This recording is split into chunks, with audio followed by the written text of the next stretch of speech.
research in urbanization and economic development, innovation and invention, and technological change.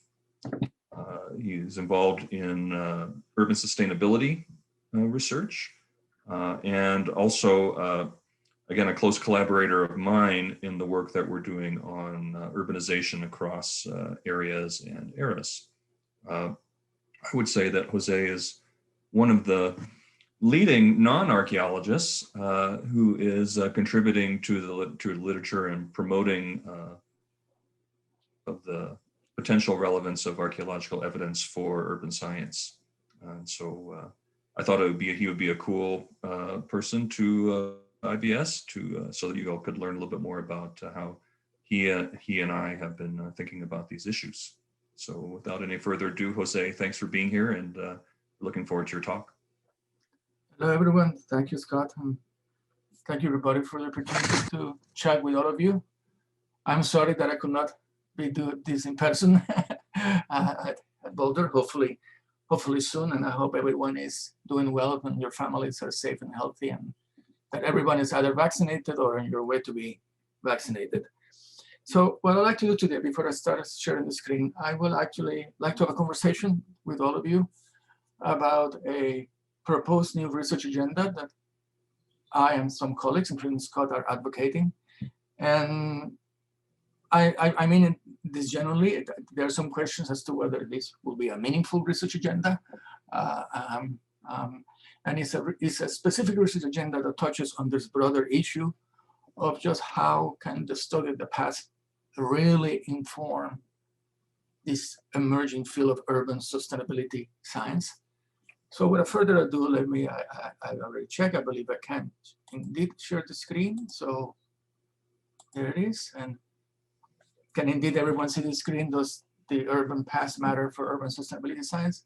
Okay, so as I said, I would like to talk to you about an emerging new research agenda on settlement persistence, and in the expectation that that new agenda can inform the construction of urban sustainability science.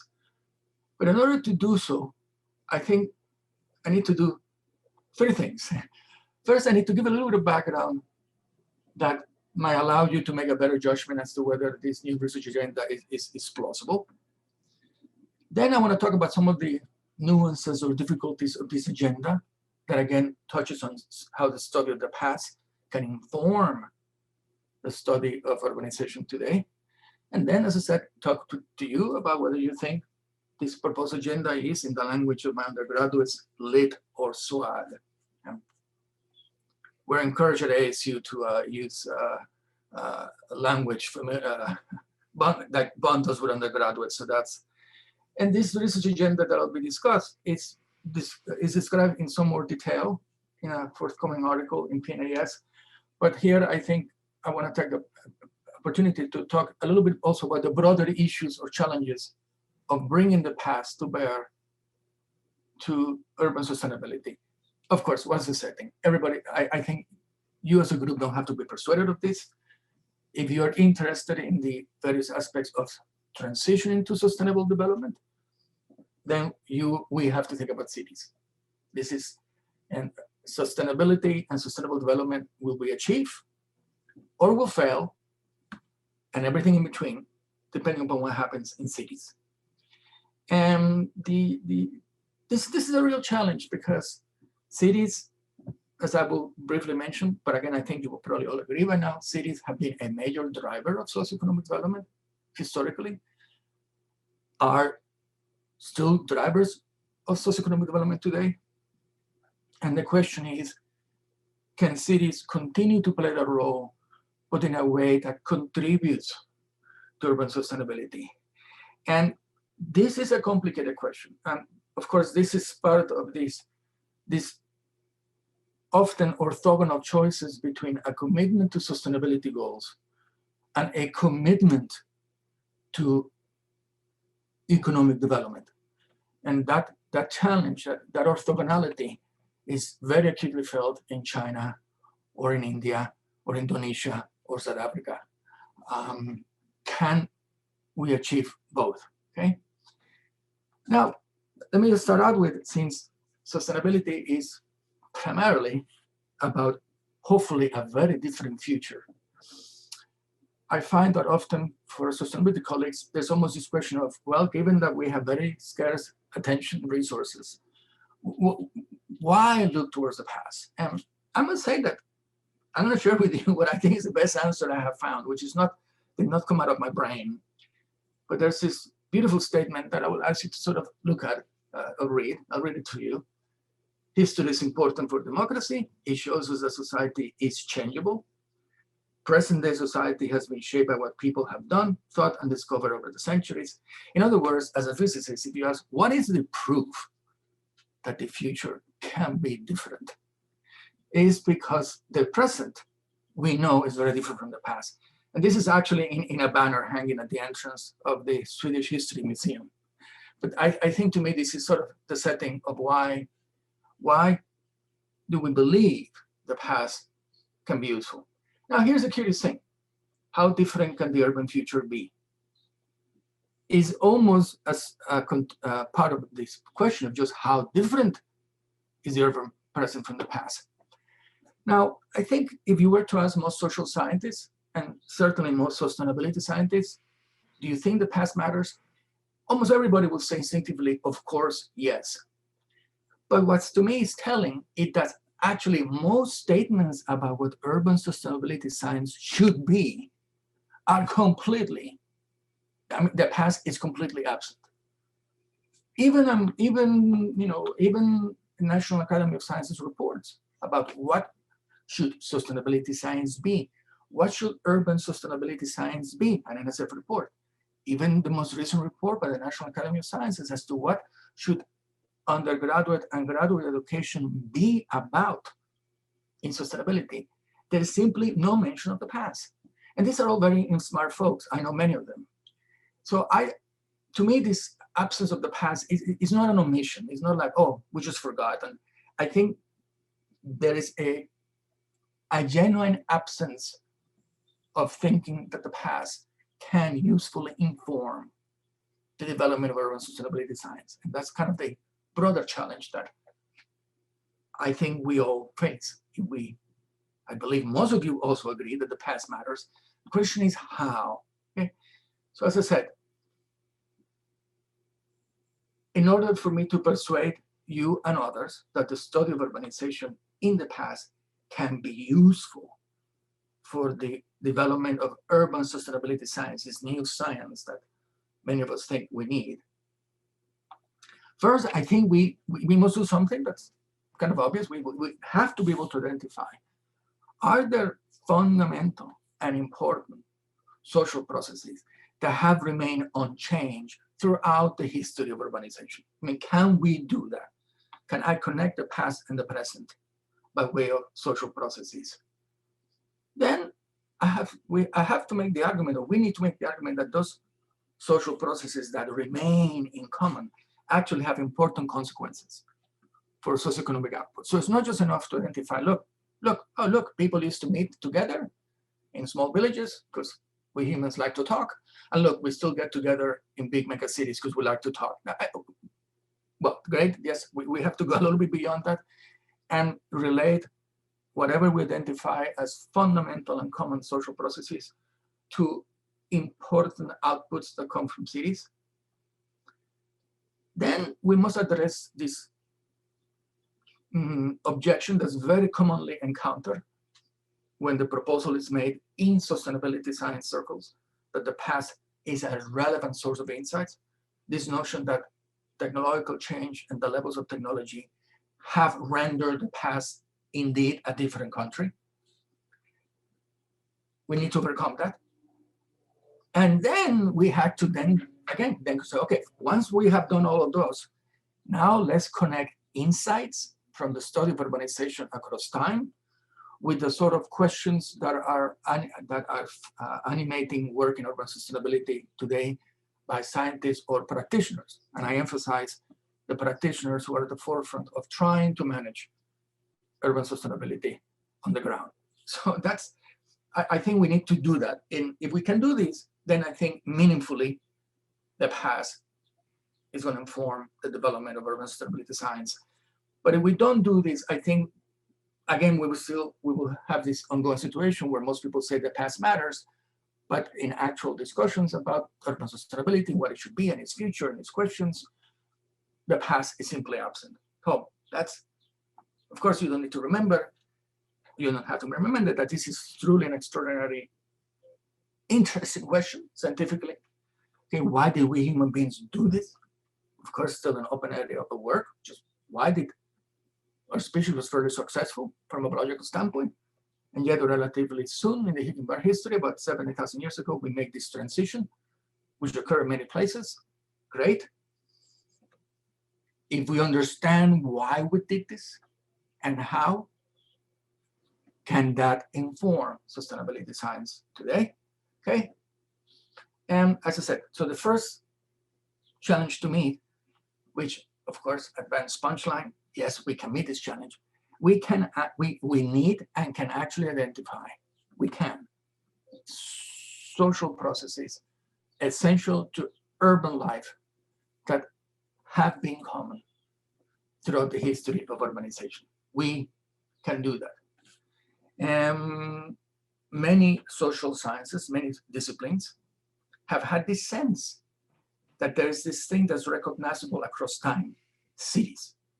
And that notwithstanding the many things that have changed over the past 7,000 years, culturally, politically, socially, technologically, there's this thing that has existed and endures the city. But the thing is to try to get this, make this sense precise, okay?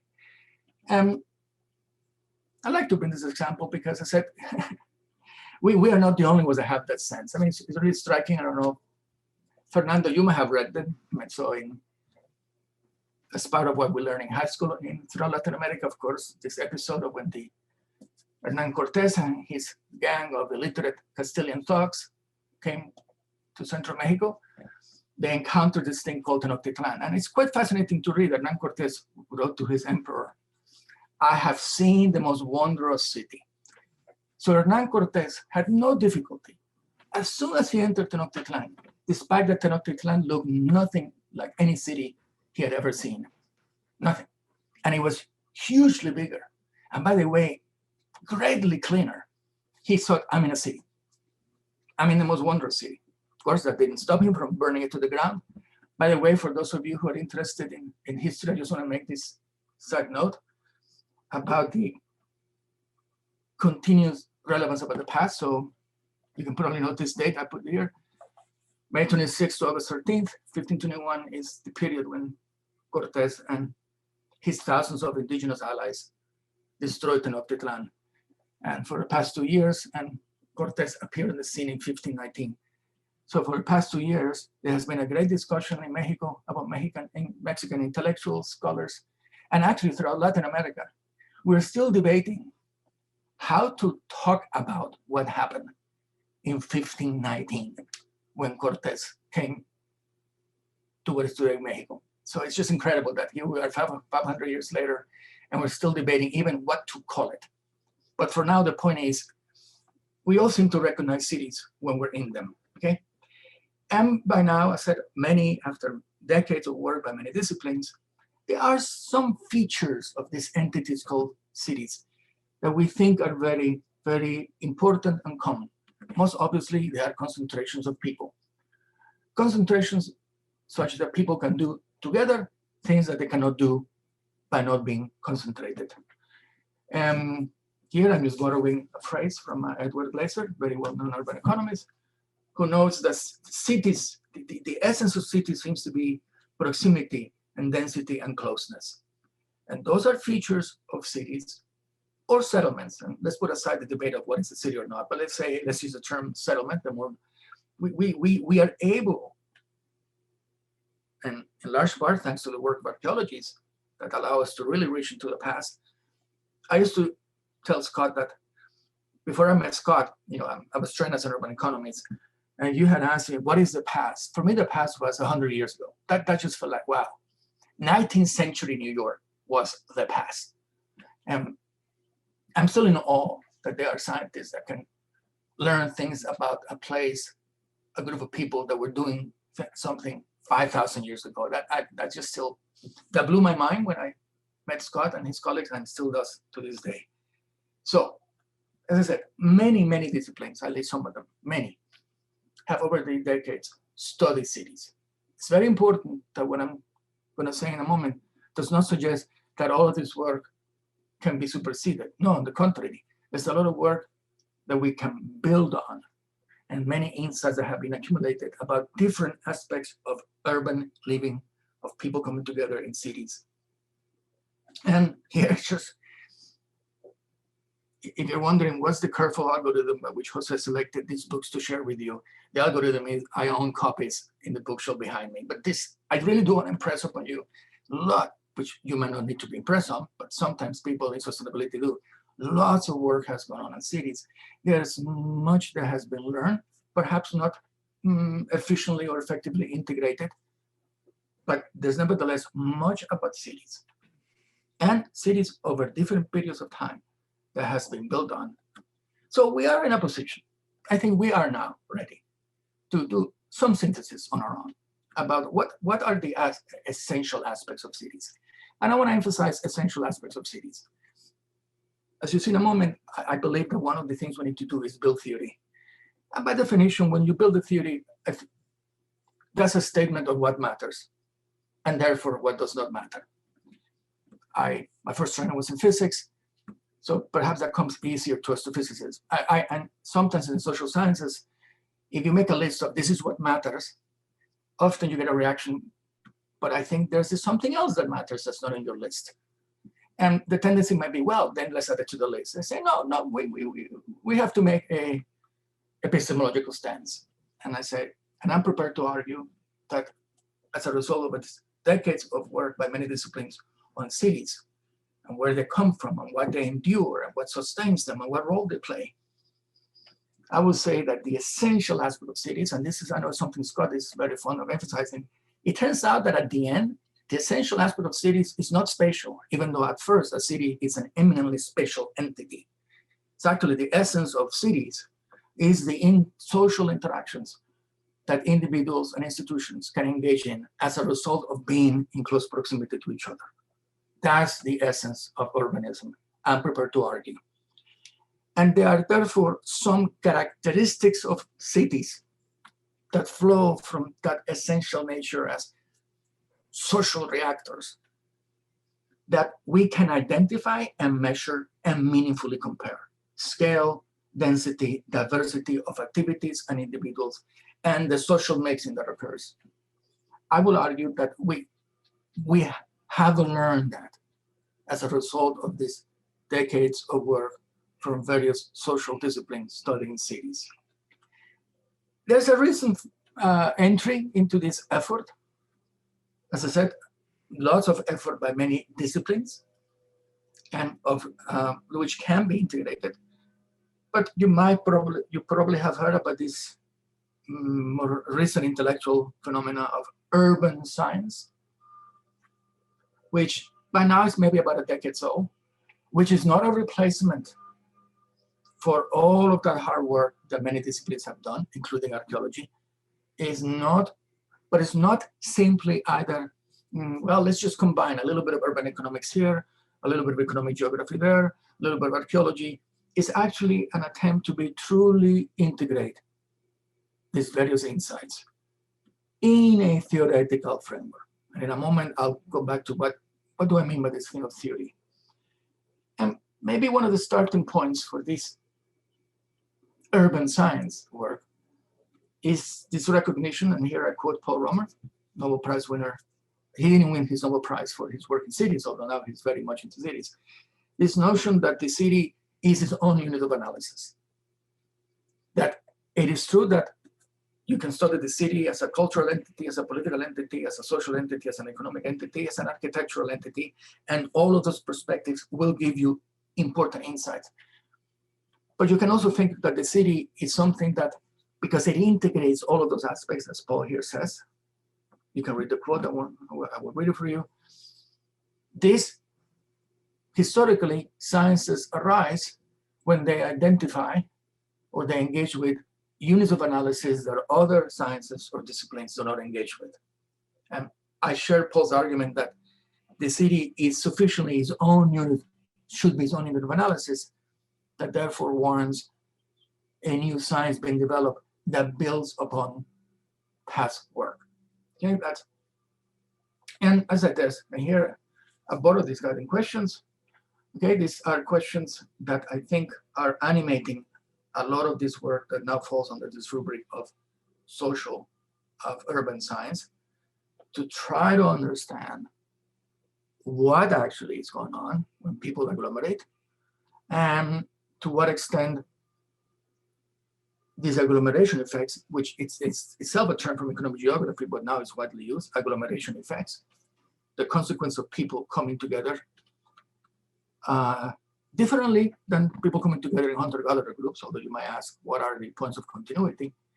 I think define this urban science. You may, one aspect of that, I'm not going to bore you with the details, but just to mention that one part of this development of urban science that you might have heard of, because one of its leading proponents is Scott Orman, is settlement scaling theory. I just want to mention that because I said it's just an example of this work that now falls under this rubric of urban science, which, as I said, tries to identify theoretically, based on first principles, what are the important social processes that go on in cities. And this notion of theory is just that. I guess here my training as a physicist comes out. This is what every physicist who dabbles in the social sciences sort of fantasizes in the privacy of their own bedroom.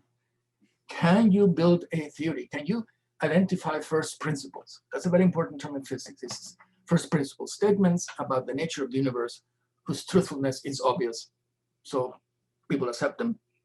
Can you do that when it comes to human sociality embedded in space? Can you draw sequences of those first principles actually operating in the real world? Can you express that mathematically? And can you make predictions? And here, I guess, Scott mentioned my old age. So here's one way in which I am very old-fashioned, and I'm going to say it.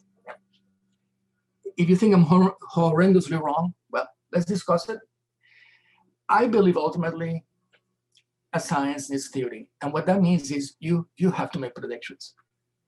Your argument about the nature of reality should live or die on the strength of how what you predict should be the case can be matched with data. And I believe we are now, not just us, but many other social scientists are in a position where we can actually do that about cities. It took a lot of work, and by the way, it takes a lot of people collecting good data, which is often is very unglamorous. Okay, but I believe we can do that now. Okay, yes, I believe we can identify those first principles. Again, here you show you this list. I'm not going to go over it because I want to have more time for discussion. But I believe it is possible to make claims about what is essentially goes on when people agglomerate, and on the basis of foundational assumptions, which hopefully are supported by by science, you can draw implications, consequences, which then you can mathematize and then match with data. I said, I'm not going to take the time to do this now. This slide is meant to impress you that, wow, people have actually done so. We are now capable. So again, this slide is meant to impress you that this work, which now has this rubric of urban science, is now sufficiently mature that it has begun to produce models that can be matched with data. And so the important punchline here, and let me get to this punchline, is that yes, it is possible. It is possible to identify features of what people do in cities that can be pointed out and measured across time and space. I think there's also a telling observation, which I credit to Scott, that every, geography, we sometimes a little bit talk about laws of geography. That's just to identify regularities, strong regularities that are found in contemporary urban systems. By contemporary, I mean past 150 years. And it turns out that every one of those laws of geography, when researchers like Scott and others go and try to see, did they hold in the past? I mean, in the deep past? They do. It's kind of remarkable. So it is possible to do this. Great.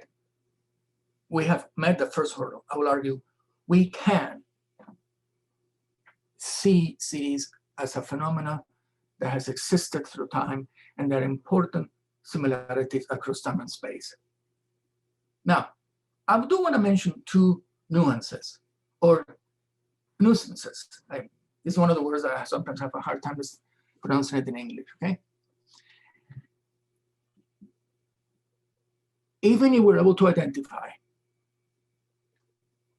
common properties or features of urban areas, cities, settlements, and settlement systems across time and space, if we're going to study the past to inform our understanding of what's going on today in urban areas and say something about what could be the future, we have to be careful that when we assess past urban societies, what criteria are we employing? And one way I will put it is, if you think about, for example, the by now famous 17 Sustainable Development Goals, which are being advocated as we should use these goals as evaluative criteria for urbanization today, and what and how urbanization needs to change so that these goals are achieved.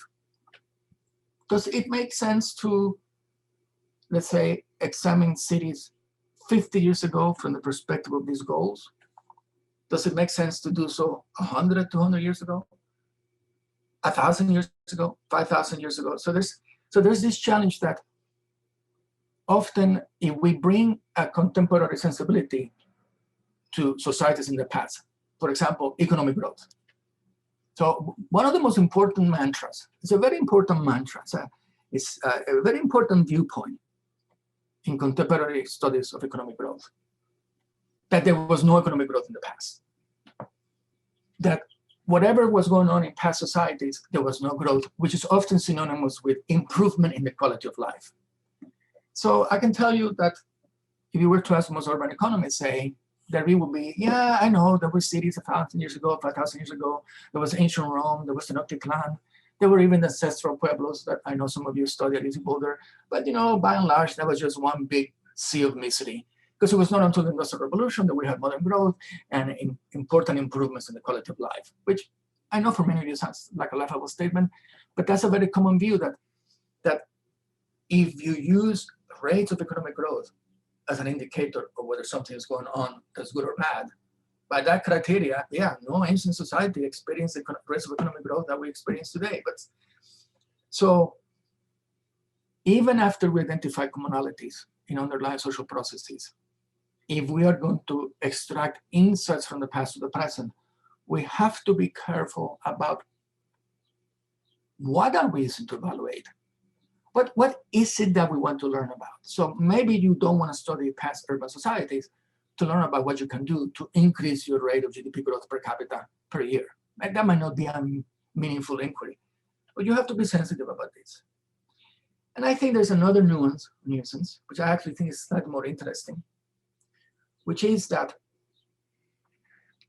how would you distinguish, let's say, and this is actually something Scott and I were debating or discussing on email over the weekend, as we study societies throughout history, but in this case, settlements, urban systems throughout history, the distinction between finding, and let's say you have a theory or a model, and one of the important choices when you have a model is parameter specification. Okay, what are your important parameters? And then the question you're asking is, are you sure that you have identified parameters that have not changed over time? Great. But how do you distinguish that situation from one in which there are new parameters that have arisen? When, if you have a situation where the same processes were at play 2,000 years ago and today, same processes, but there are some other phenomena have changed, let's say how we use energy, that the parameter values are so much higher that you indeed are left with a systemic behavior that's difficult to distinguish from something fundamentally different change. I don't know if I'm making myself clear, but there's this question. And it's actually a view that has been, this is actually a foundational question in complexity science. This paper by Phil Anderson, more is different. But it actually has been asked by a colleague of yours, by archaeologist Robert Carneiro, from a Hegelian perspective, that you could argue, yes, all human societies need energy. Okay, that's, you could argue, you can maybe say, I'm telling you a fundamental claim about humans. Yes. But some could argue the energy density and the power density of fossil fuels are so vastly higher than wood that the way we human beings have been using energy since 1750 could in effect be said to have rendered the past completely irrelevant, because our energy use is so different because of the features of the fuel we use. So yes, we need energy, so do hunter-gatherers. Fine, you can have a model about human behavior in an agglomerated setting where energy use is very important. But then you might have a parameter that reflects what fuel are you using, wood or oil. And the difference in a parameter value can end up giving you behavior for a system that's indistinguishable from human beings have fundamentally changed.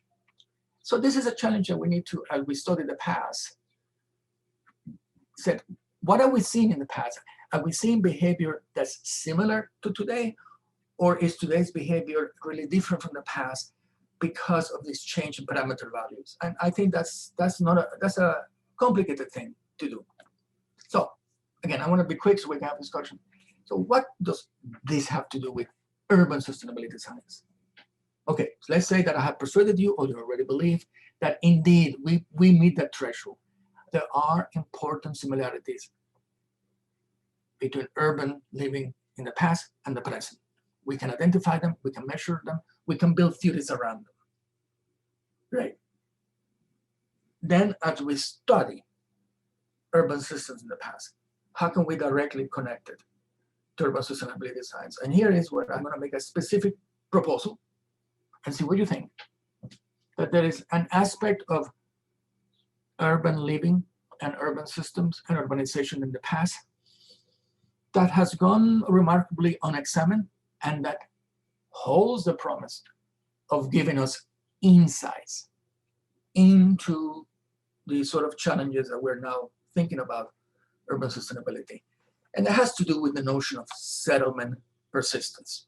Okay, very, 25 years ago, important paper in sustainability science, Costanza and Patton noted something that's kind of obvious, which is that the basic idea of sustainability, and believe me, we're still debating is sustainability, just what is sustainability and what is sustainability science.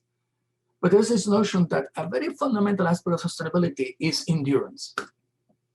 Are you dealing with a system that can survive shocks, that can adapt, that changes but remains recognizably the same system?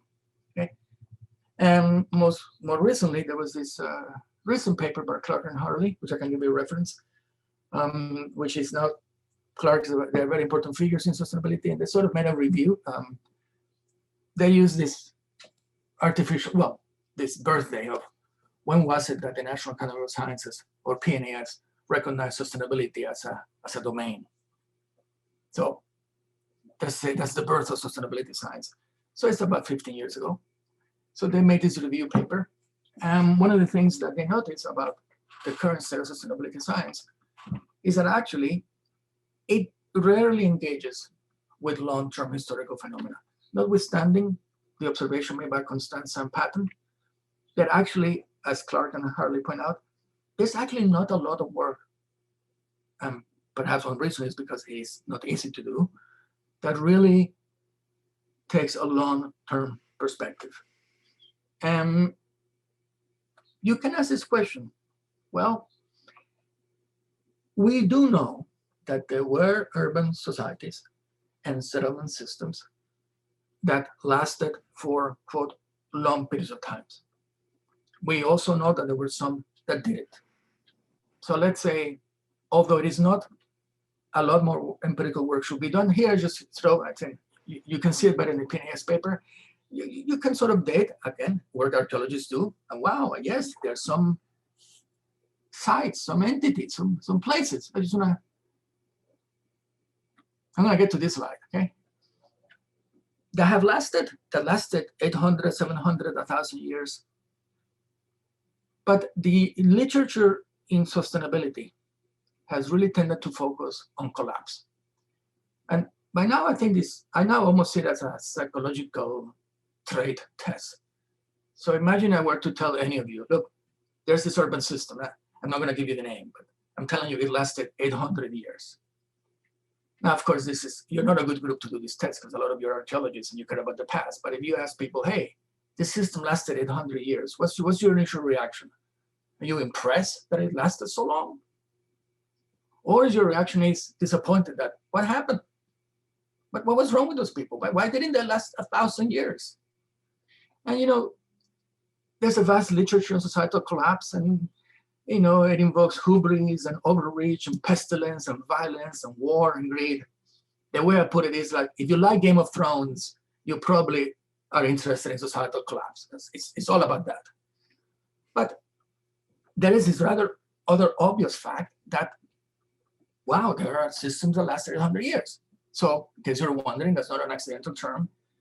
That is often what my colleagues here at ASU who study the ancient Maya, they often say that the Mayan settlement system lasted 100 years. Now, it's curious that very often the Maya are used almost as your poster child for, this is a society that did lots of things wrong because they disappeared, they collapsed, they ended. Rarely do you hear people noting, wow, they lasted for 800 years. That's kind of interesting. Why did they last 800 years? What did they do that allowed them to last that long in a natural setting that actually, although it seems very large, it's actually not an easy one. I think I'm not suggesting that the collapse literature I think that's very important work, but I think it's high time that we complement studies of collapse. Why did the, I was about to use the politically incorrect term, an assassin. Why did the ancestral Puebloans not last 1,000 years? Maybe that's an important question.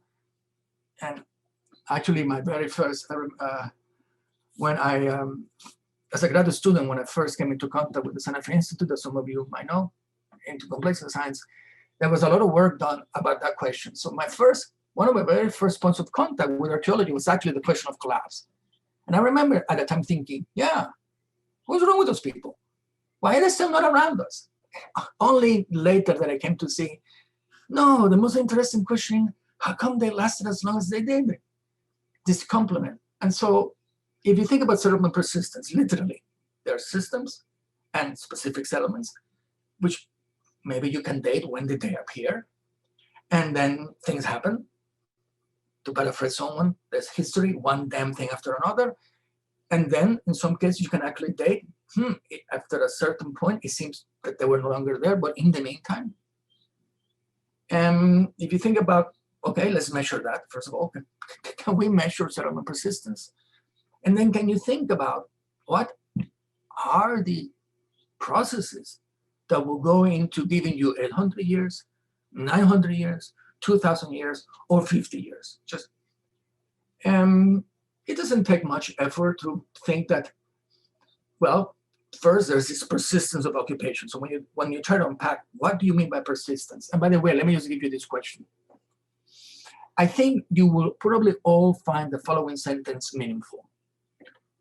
Rome, the city of Rome, has lasted 2,100 years and still there.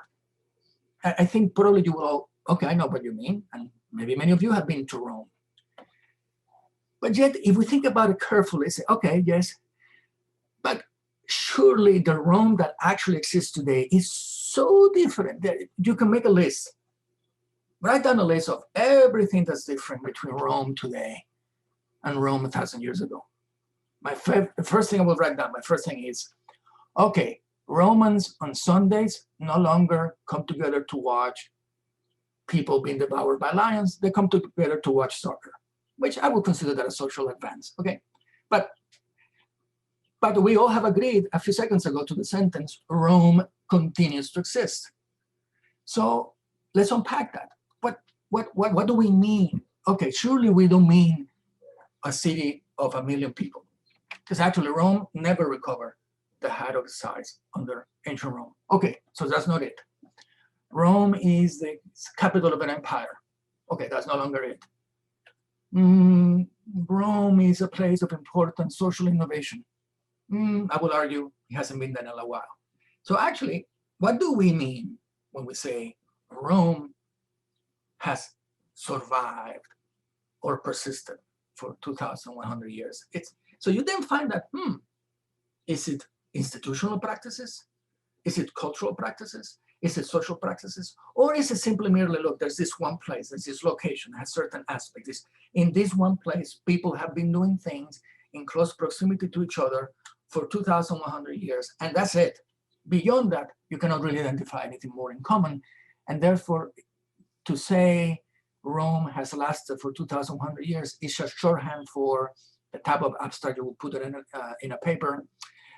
There has been human utilization of a geographic area bounded by these coordinates in the past 200,000 years. Okay, in which case, I don't think we're going to learn much. So beyond first measure persistent, and again, it's one thing that I find striking, is working with archaeologists. There's actually not a lot of data.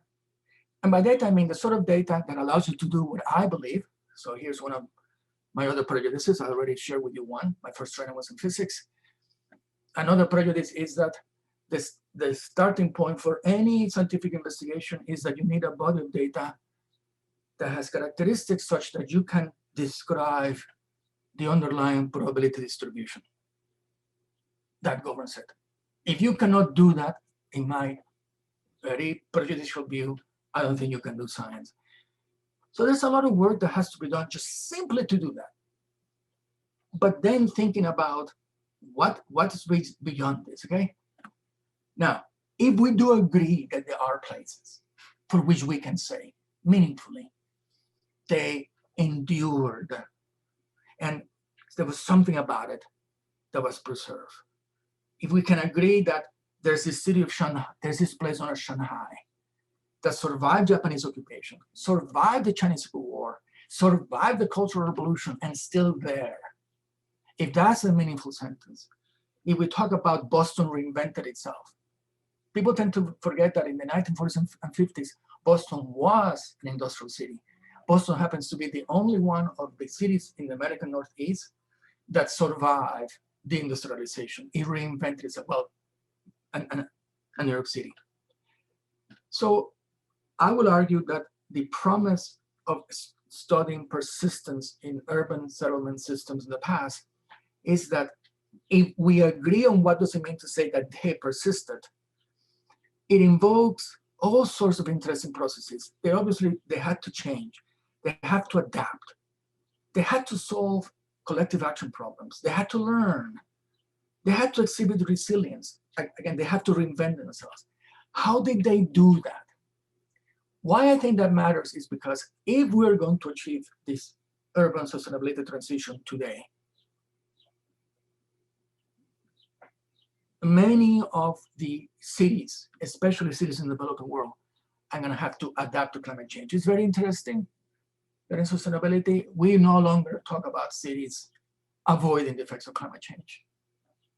10 years ago, to talk about adapting to climate change in the building where I live would have been, no, don't talk about that, you're conceding defeat. Nowadays, I think the most honest scientific perspective is we're not going to slow down CO2 emissions. So we're going to have to adapt. How? Here is what I will argue, that studying how urban systems in the past persisted, which obviously meant to me that they had to engage in all of these practices. Well, not the city, but the people inside the city. To me, this is the promise of how studying urban endurance in the past can inform the development of urban sustainability science today. Let me just stop there, because I know, because you all have been very quiet, but this is a hunch. If you ask me, have we done this? Have we actually learned this? Do I know how Rome adapted? Just what actually did Rome do to adapt itself? No, I don't think we do. But surely we can all agree, if we agree that Rome lasted 2,100 years, I think it's almost axiomatic that Rome had to adapt. And maybe the way it adapted can teach us something about how is Phoenix going to adapt in the future. So tell me, do you think this is a promising line of inquiry, or no? Or we already know this, I haven't looked at the literature enough. So that's, and by the way, if one thing about getting trained in economics, and I used to go to economics conferences, being told that I am an idiot is something that actually happens a lot. I'm not advocating that as a model for graduate students, but on the other hand, it's kind of useful. You do develop this thick skin, like whenever you give a talk, the very first comment you get from someone is, I've heard what you have to say, it's totally stupid, and I have already done it. Okay, great, can we now have a talk? So if you believe this is stupid, I can take it. I think, actually, I'm trying to think, when was the last time I was called stupid? Oh yeah, I remember now. So yes, so let's have a chat. Thank you, Jose. We have a question from Lori, or a comment. Jose, thank you so much for this. I don't think you're stupid. I think this was super interesting. Thanks for being here. Really appreciate it. Okay, good. So I'm a population person. A lot of people on this are, and I saw population threshold in one of your earlier slides. And I'd love to hear more about that, because surely, there needs to be some sort of core population to engage in things like change, adaptation, resilience, learning, collective action, reinvention, and governance. How does sort of population threshold fit into this idea of persistence? Thanks. That's a fantastic question, and I'm going to give you an answer. You might find that it's unsatisfying. I think it's hugely important. How to investigate it in the context of persistence is something that I will hope working with someone like you can be illuminating, but I mean this seriously. So, okay, let's take the case of Rome, so we do know that, Rome had experienced, well, it was not a population collapse.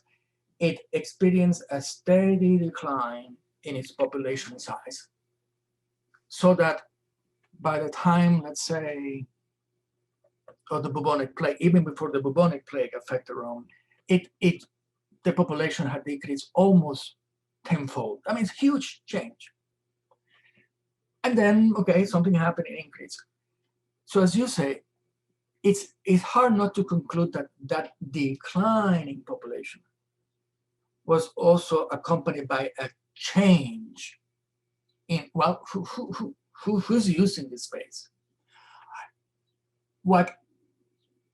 So the question then, and to me it's a genuine question, say, well, if it could be shown, let's say,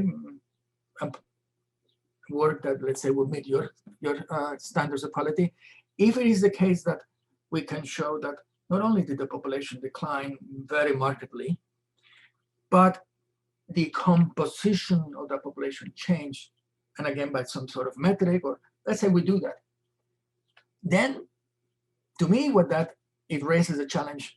Then what does it mean to say that Rome endured? Or do we need a more complicated sentence that says Rome was a space that saw human habitation densely for a period of time, but in a very fundamental way, the Rome of the Middle Ages, it was just not the same society. Now, I can tell you that to that broader question, I bring the following sensibility, which is, of course, much more compressed. But although this idea of cities reinventing themselves has been battered around for decades in urban planning and urban economics, it's actually not often examined very carefully. So one of the very few studies that examined that phenomenon of urban reinvention was actually about Boston by Ed Glaser, where he looked at, okay, we can tell that Boston went from an industrial port city as recently as the 1950, which is not that long ago. But of course, when we think of Boston today, we don't think of ports and manufacturing, we think of the knowledge economy. And Ed, using demographic data, census data, what he actually showed is that there was a, maybe not surprisingly, but he showed is there was actually a large population shift. It's not that the unemployed shipyard worker was retrained as a programmer, which I know that sounds like as an absurd sentence, but that is actually the implication of most of these failed worker retraining programs. Let's take people who have worked for decades as chopping down trees in Oregon, and we are going to turn them into medical technicians, which was actually a program. Okay, so he argued people basically left Boston. By the way, and a common destination for many of the people who left Boston in the 50s and 60s was Arizona. Okay, I say this because maybe you in Colorado have this common view that, wow, Arizona is this kind of primitive place politically, it's all full of reactionaries. What people don't often realize is that some of our most reactionary primitive people come from Massachusetts. It's just that Massachusetts exported the reactionaries to us. Gee, I hope this is not being recorded because maybe I should not have said that.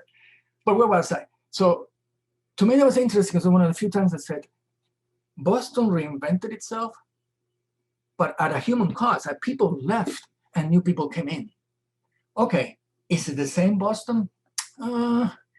So I know this is a long-winded way of saying your question to me is essential.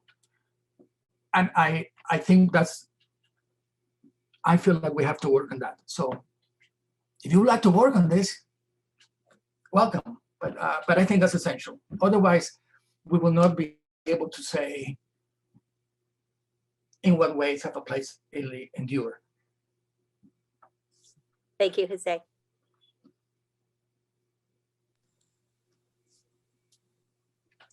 Who else has views about the past and sustainability today?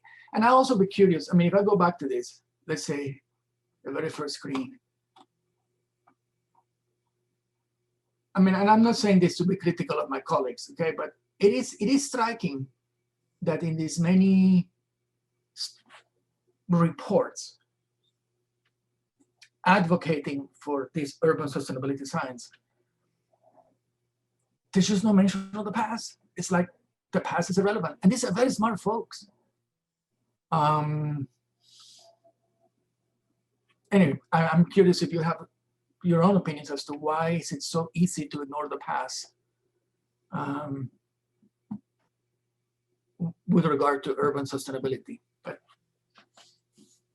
Stephanie, I think, do I call on people with hands? Or Fernando? Stephanie, you have your hand up. Why don't you go? Scott, I think you were going to. This is super fascinating, Jose. Thank you. I love this kind of like big picture, open-ended, big question. So it's super great. Thank you. I'm wondering to what extent, this gap in knowledge, people would say it's a data problem, that like the data hasn't been there, versus is it sort of a problem of short-sightedness? The data are there, but people haven't thought about it in these ways. I think that a very good question, and I don't have an. I tend to different days of the week I have different views on that.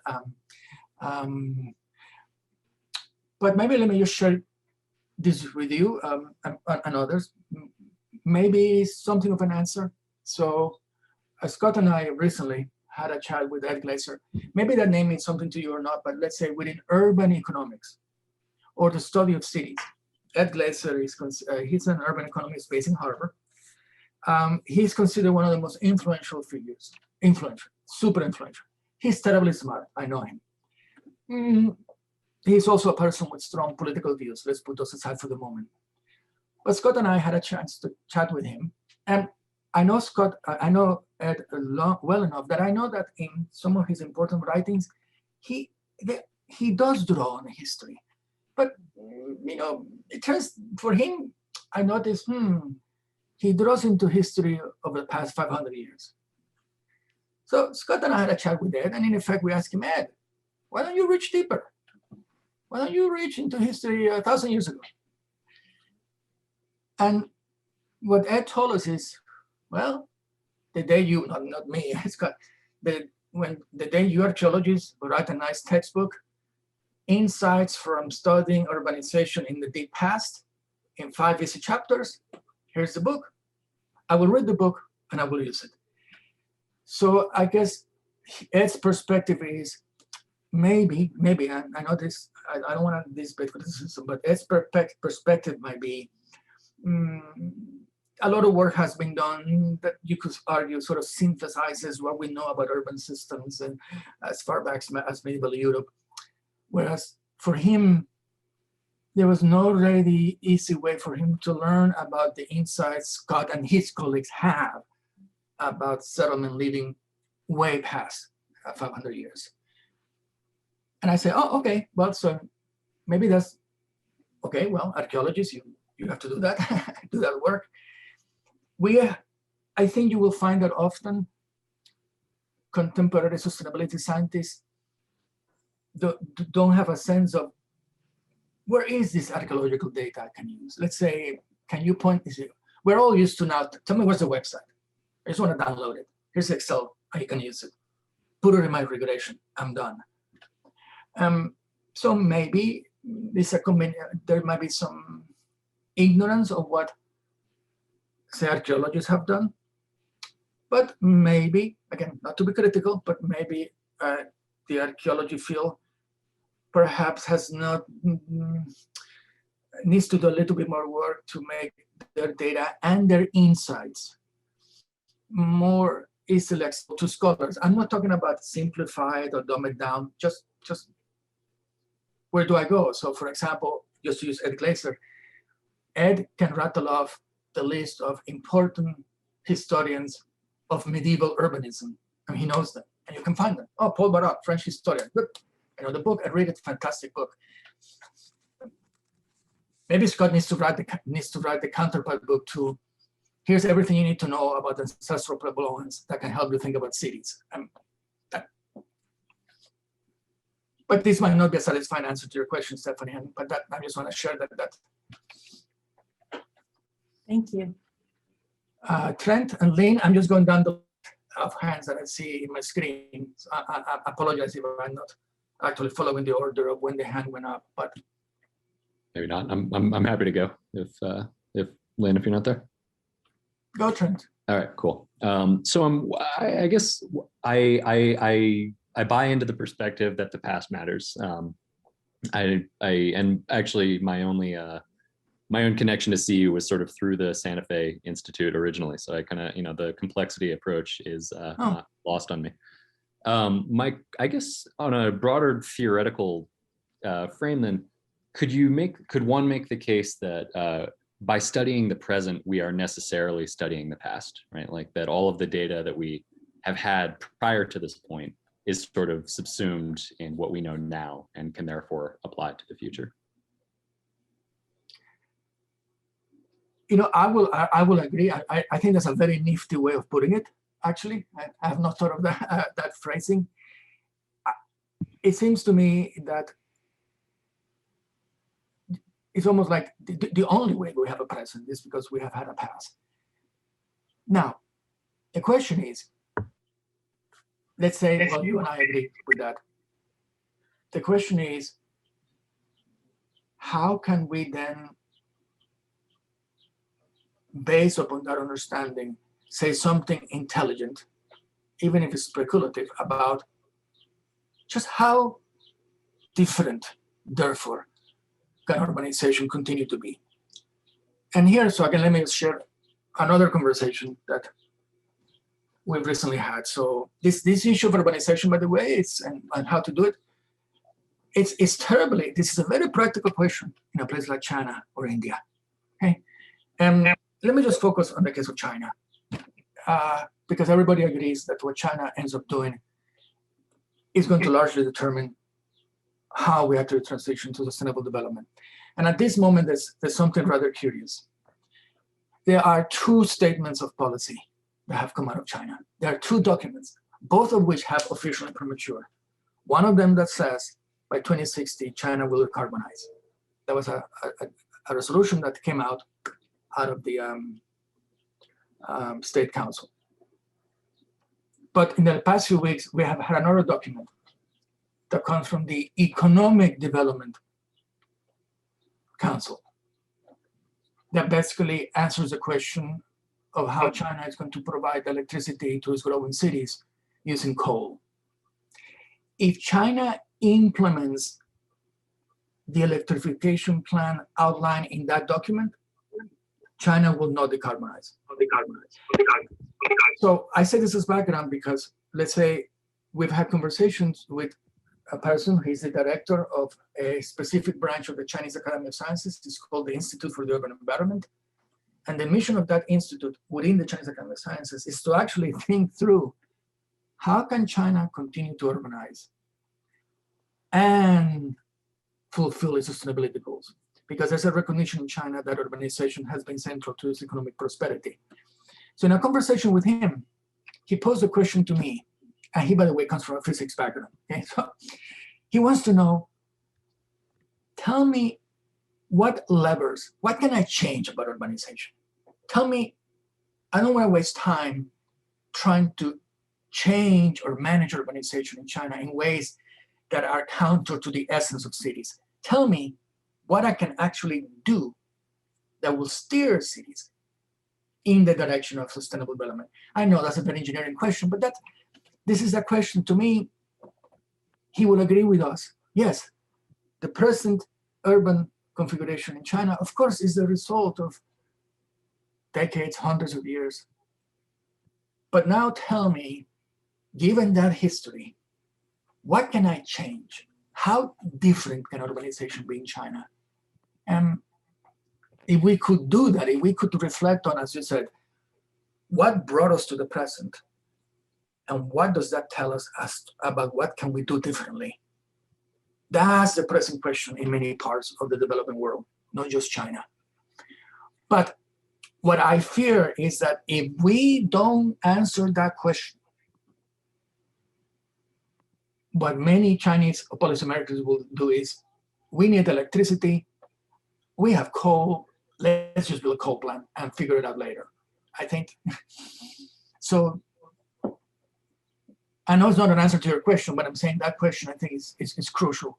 And if we don't answer it, then our work will just be scientifically interesting, but it will not inform what policymakers are doing in China. Thank you, Jose. So it's 1:05 now, and Fernando had to duck out to his next meeting. So I think we should bring the formal part of he's deputizing me, so we'll bring the formal part of this meeting to a close now. I'm happy to stay on the line if anyone wants to continue more informal discussion with Jose. But thanks everyone for being here and being a part of the conversation. And looking forward to thank you again for your attention. Hopefully one day soon I can meet some of you in person and have this discussion in person in Boulder. But I'll stay. If you want to stay, Scott, I'll stay for a few moments and see how the conversation goes. Mm-hmm. See you, Trent.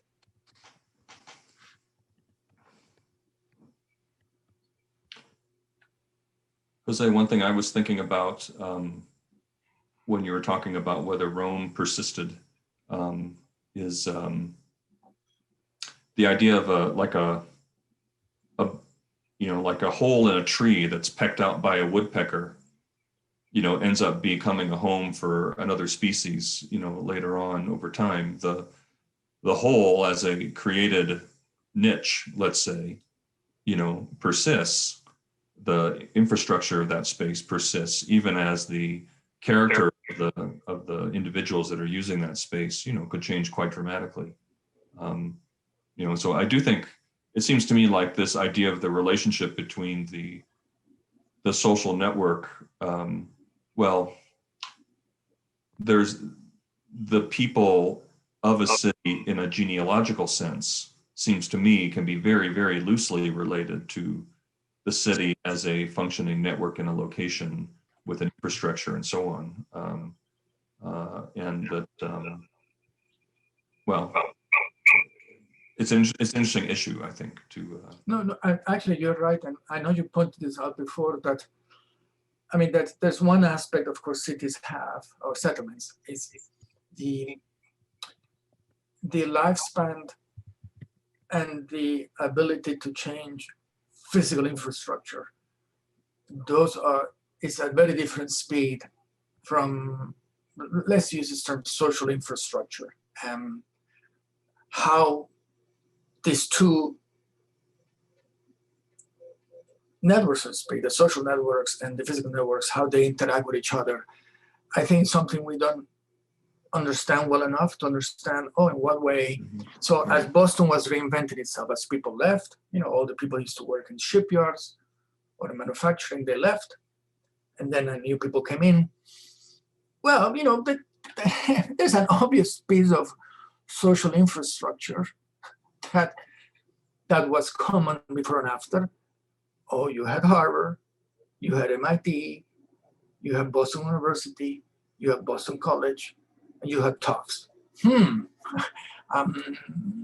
What role did these universities play? And of course, it wouldn't surprise you to know that in Ed's investigation, those were fundamental. And the thing that allowed Boston to reinvent itself is that they had these universities whose role also changed.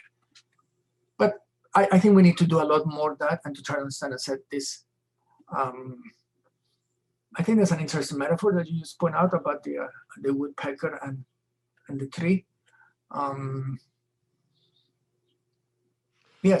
Well, what's kind of, so it looks like we're waiting for Lynn Siegel to come back, but so what's kind of interesting about the idea of the woodpecker hole in the tree is, of course, it continuing to be used depends on the surrounding environment and the opportunities for the different species, the succession of species that would, be in that space. And so, there's the built environment of the hole itself, but then there's its context, that makes it a good place within a network of places, let's say, that would be important. You're right. And again, that's, I think, let's say, that's part of it we have to investigate. Obviously, Boston is a port city. I don't want to suggest that this is unknowable. It's just that we haven't done enough work to just try to understand. Now, maybe the counterpart to this, and in fact, this is one of the things that I know animated Glaser study of Boston is, I am old enough that I remember that, as this phenomenon of deindustrialization in the United States, for a while, it was a very active area of study. It was an important phenomenon. And indeed, the fact is that, yes, manufacturing I think the last time I checked, manufacturing now employs about 11% of the workforce. There was a tremendous change, and it had big implications for certain places. And as a result of that, although there was not a national policy, there were certainly lots of efforts with a lot of money to bring back, to address what happened to Syracuse or Buffalo or Philadelphia or Newark, meaning many of the cities in the Northeast that also industrialized, like it happened to Boston, but didn't reinvent themselves. They did not find another way to be prosperous. And so there were lots and lots and lots of programs. And the summary judgment is that none of those efforts succeeded, even though there was a lot of money. So Ed's study of how Boston reinvented itself, what's in the background is, why didn't Syracuse reinvent itself? Why didn't Cleveland? What happened? Why?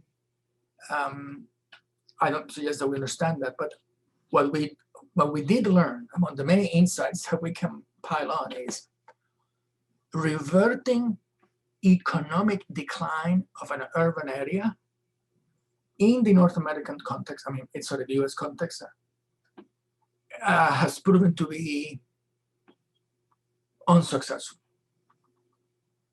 Now, if you ask, do we understand why? I mean, like, okay, look, you take a place like Buffalo, pump $4 billion into it. Surely something should happen. No, it didn't. Okay, why? And why in Boston? I don't think well, there's some stories that people like to tell, but by the way, this is no different. You know, we do have another experience. It has been the policy goal of every Italian government since the end of World War II, since the formation of the Italian Republic, to shorten the distance between cities in the Italian South and cities in the Italian North. It's been decades. Jane Jacobs wrote about it as well. You can imagine for Jamie, it was, you should not do this. You should not even try. But that's another example where, oh, yeah, it's true, corruption, all that, but there were efforts with lots of money involved. Why?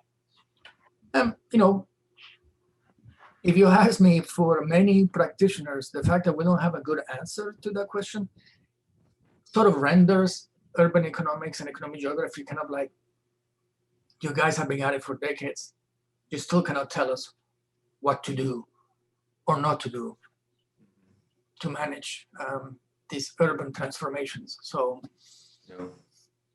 It looks like Lynn is here. Are you here, Lynn? Yep. Sorry. hello, Lynn. I had to reboot. Yeah, this is an interesting discussion because, you know, I mean, what you're talking about with Michigan or with certain areas that had that were depending upon a certain kind of economy that didn't work, you know, and Boston, which had a much more diverse economy, or Rome, which had, I don't know what, you know, probably pretty diverse. That when someone, and the other thing that you're talking about, is when someone new moves in, when everyone moves out, when something depressed happens, and then you get a new influx of people, there's still, there's the vitality of the architecture of everything, the essence of that place is still there, but with new individuals. So it's kind of undeterminable. I mean, you can archaeologically dredge it out and figure out everything that happened, but it's actually very unique and new. Everything that could happen is really not going to be based on the past. In a sense, on the other hand, it is, because it's that physical space and that essence that's still there. Does that make sense? I think so, yes. So that can drive the thoughts that will come up and the inventions that will happen and the economy and the industry that will happen as a result. There's a whole lot of things there. Now, if you're trying to analyze it and work it from that end, then you're going to kind of enter in possibly false premises of what actually created this space in the first place. I see. Yes, I agree. That's a very big danger. Yes, that's letting the new and understanding that you've still got the basis, and it's in form. It may be in form only. that. No, you're, I completely agree. I think this is one of the challenges. And I think maybe Scott, you were referring to this earlier. This a place that provides niches for people, because even when you talk about, well, people left and the people came in. Well, the people who came in, they didn't build. It's not like, wow, now we have to build everything from scratch that will allow us to do whatever it is that we do. There was this infrastructure, and infrastructure has a deep history. Just even an example of Rome. One thing that we know kept functioning remarkably, incredibly, actually. One thing that kept functioning all during those millennia were the aqueducts. So Rome as a place where a group of people could reliably get access to water. That's just amazing. I mean, to me, it still seems amazing that this aqueduct was built so well. So had somehow the aqueduct been destroyed, or maybe Rome will have not come back at all.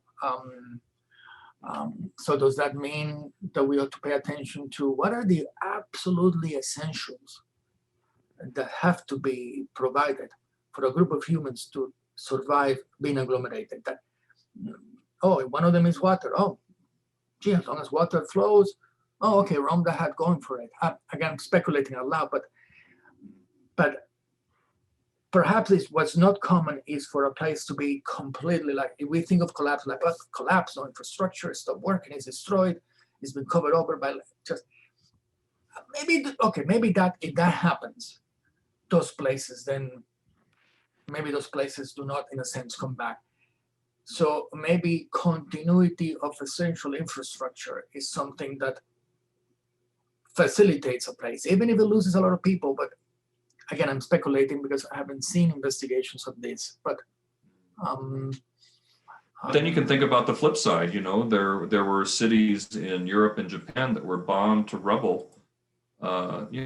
Essentially, the built infrastructure was destroyed during a war, and yet, it's been rebuilt and started, pretty much from scratch. And so, I remember, I think Luis telling me the idea about, Tokyo, what makes Tokyo the city is the people and their relationships with each other, not the space itself. And he would, I think they argued that in their experience, it was the people that made it persist, not the built infrastructure that got destroyed. So that question, I don't say that. Yes. But there's still the question of whether, well, maybe the location where Tokyo is what made it worth it to rebuild it, because there was a whole, society built around it that had a certain, formatting and other things, so that still was the most valuable space, to rebuild.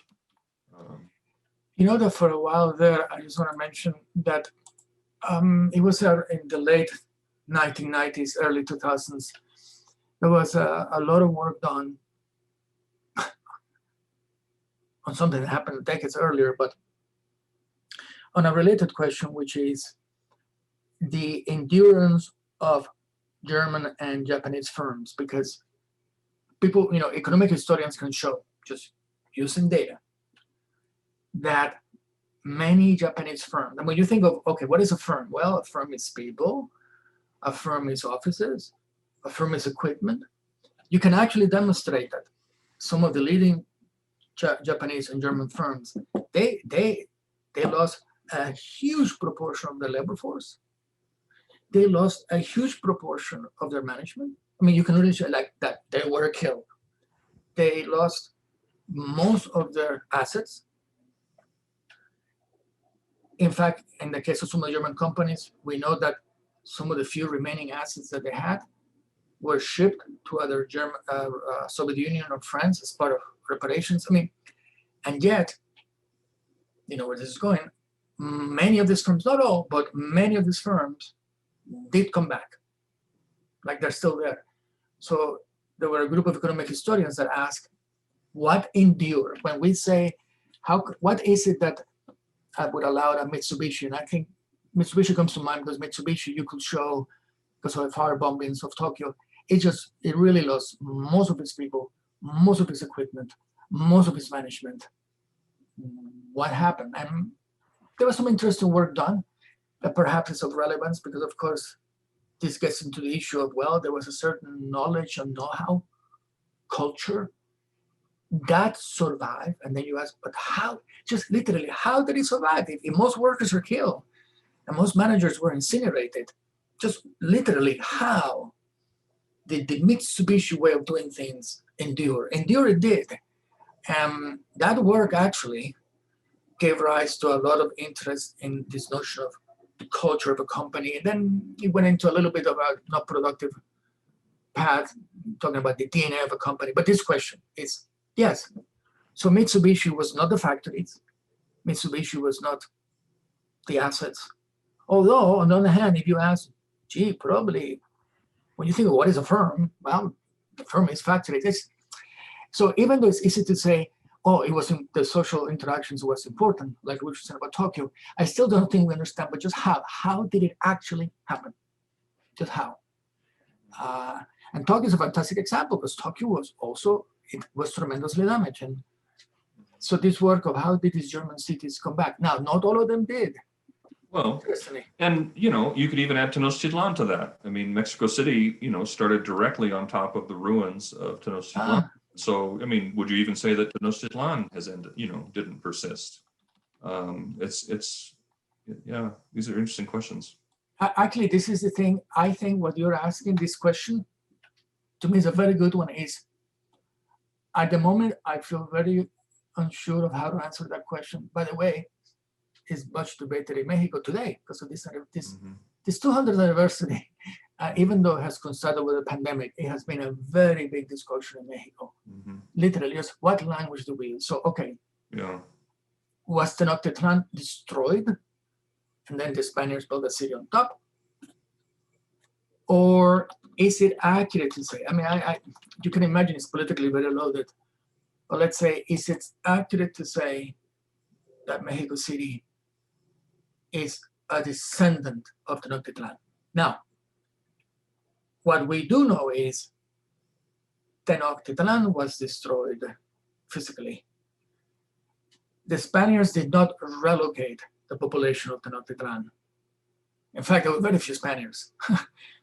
So whatever it is that the Spaniards began to build that became Mexico City, some Mexican anthropologists argue the point of connection between Tenochtitlan and Mexico City today is that the vast majority of the people who live in Tenochtitlan, even though there was a large loss of life because of disease, stayed there. And Mexico City was not a Spanish city, although it looked like a Spanish city because of the population. And again, that might get to a point like, yes, if you take that perspective, then it is meaningful to say that Mexico City is a descendant, so to speak, of the Aztecs, because the people, well, those who survived the pestilence stayed there. But the language didn't. Sorry, I couldn't hear you, Lynn. The language didn't. Oh, no, of course, no. And look, many things. Although, it's interesting, I mean, just put as a side, as an example of perhaps the effect of a population surviving. Okay, I don't know how much either one of you know about the history of Catholicism. I went to a Catholic school, and my mother was Catholic, and Catholicism has been important in Latin America. One of the most enduring effects of the Spaniards coming into contact with the Aztecs afterwards, which you could argue went on to have great effects because of the Reformation, is one way in which the Spaniards were very keenly aware, starting with Cortés, that these Europeans were greatly outnumbered. And they were smart enough to realize we cannot just rely on violence. So, for example, that's why one of the first translations of the Spanish Bible was into the language of the Mexica. Okay, this is they had this notion that we have to somehow try to persuade these people. It cannot just be the sword. And one of the very practical implications of that was the role that the Virgin Mary played in Catholic Church before. For the very early part of Christianity, Catholicism, the Virgin Mary was not a very important figure. Well, yeah, Mother of Christ. Okay, yes, whatever. She was a virgin. It was not the. There was a very deliberate attempt by priests in Nuevo Mexico to connect the Virgin Mary with the very important female deity in the Aztec religious worldview. You can very precisely date this highlighting of the role of the Virgin in Catholic Church to the role of the Spaniards in Mexico. And you know that how then the Catholic Church came to treat the Virgin Mary was one of the main point of contentions in the Reformation. So I am prepared to accept that the cultural legacy of the Mexica was much greater than the physical destruction of the Nokia Clan. But then, let's say this is common history in Mexico. I think we have to maybe spell out the social mechanisms by which that cultural persistence affected the city that came afterwards. But again, to me, an important point is that the Mexica were not relocated. They were decimated, but they were not relocated. They stayed there. So again, I know I'm playing. I I'm think, sure. yeah, no, I mean, I think the discussion has, it seems to me, it's pointed out that, okay, the city is this combination of a social network and a physical network, and that the place can persist, as a result of either one of those components, persisting, or at least going through a bottleneck and then, coming out the other end. But, now that I think about it, I mean, a lot of the, there's been dramatic demographic change in Detroit as well. Besides just the numbers of people that are there, the kinds of people that are there and where they're coming from and their position in society and other things like that is changing. And it sounds like that's also happened in Boston. So I think, to me, the discussion actually raises a more interesting and fundamental question, which is that sort of churning process. I mean, we know the built infrastructure can get rebuilt from rubble. With the same people, we know that you can have the same built infrastructure that's replaced with new people. It's obvious that either one can occur. But it seems like, the idea that process only happened in the distant past is not right, because we can think of examples from the present where it's occurring. And so, oh, absolutely. And there's more to do there. Yeah. And then there's some, so to speak, negative examples. And it's not just the cities in the Northeast. This is not often very well known by urbanists, but many cities that were built from scratch by the Soviet government in the 50s and 60s. I'm talking about dozens of cities. And unlike the Chinese case, these were not ghost cities, meaning there were cities that they were built and, well, people actually moved there or were moved there, that they were cities. Many, if not most of these cities, very quickly, to use the term, collapsed after the end of the Soviet Union and have remained collapsed ever since. Now, for obvious reasons, it's not easy to study these urban phenomena. So we have this interesting contrast of Frankfurt. Think of many German cities, including cities in Russia that were completely reduced to rubble, and they came back. Many new cities that, were cities and were, but something happened that once the Soviet regime collapsed, those cities literally were emptied out, not as a result of policy, just people left. And cities that came back under the German Democratic Republic regime, but once that regime collapsed and East Germany merged again with West Germany, there were cities that were reduced to rubble in East Germany. They came back, but then which suggests that there's a complicated interplay between social networks, physical infrastructure, that for us to investigate, but it has not been easy because, well, for all the obvious reasons, but maybe also because not enough attention has been paid to that phenomenon. But what I would say is that the archaeological cases where we most comfortably associate the term collapse with what's happened is where you have both the social network and the physical network, both go away, I see. Yes, fail yes. at the same time. I mean, I think that's an interesting question, is whether it means there has to be a failure in both dimensions for it to fall apart, whereas a failure in one or the other, is this something that the system can recover from? Let me share with you. I unfortunately have to leave soon, but I'll share with both of you one of my very first, admittedly very primitive questions that I put to one of the first archaeologists. Because before I knew you, Scott, at SFI, I knew George Gumerman. And he must have thought it was very primitive, because I remember that he led a visit to Chaco by some of us who were at SFI at the time. And it was actually my first time in Chaco, blah, blah, blah. And I remember asking George, why has this not been reoccupied? So I had this image like, okay, they're the Navajo going by with their sheep.